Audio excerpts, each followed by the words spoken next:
Hi everybody. Today would have been the 90th birthday of my great mentor, Sir John Harvey-jones. It would have been his 90th birthday today. Unfortunately, he passed away a number of years ago, and I just wanted to bring to life a bit of his memory.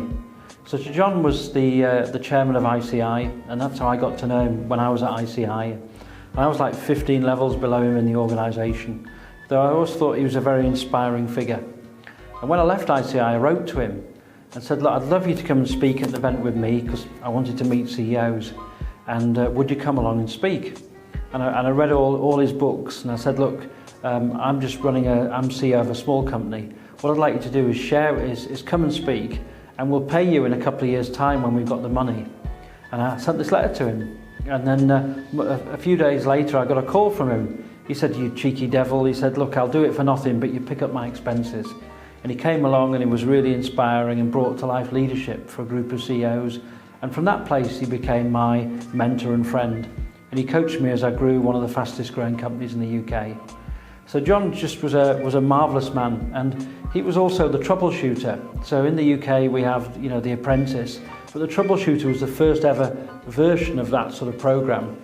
So you have Alan Sugar today telling people they're fired and they're useless and this and that.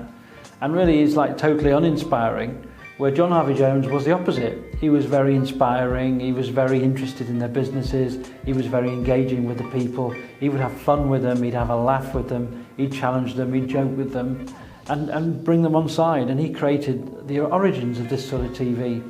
I remember many people talk about the Morgan Cars piece, when he did a piece with Morgan and set out a new way forward, and Morgan totally disagreed with him. But it really brought to life the nature of the man, his character, his belief, his sense about what would be required to make Morgan a success. And so that was the forefront for all of his TV.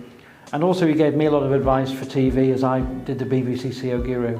And the other piece I'd like to say about John is when you meet him, he was just so warm. I'd meet for breakfast, he'd make sure we got the eggs right before we started.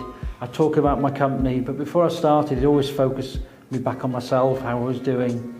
And then he'd bring to life, the big questions that were important to me in the company and give me a sense of a way forward.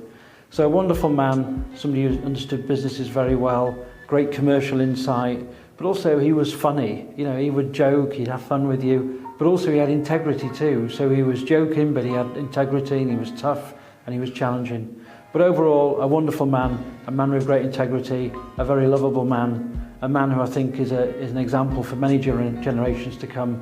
And I'll continue to have John in my mind when I move forward in my own leadership and I coach CEOs from around the world. So rest in peace, John. Hope your spirit's shining down on us. Lots of love from Steve.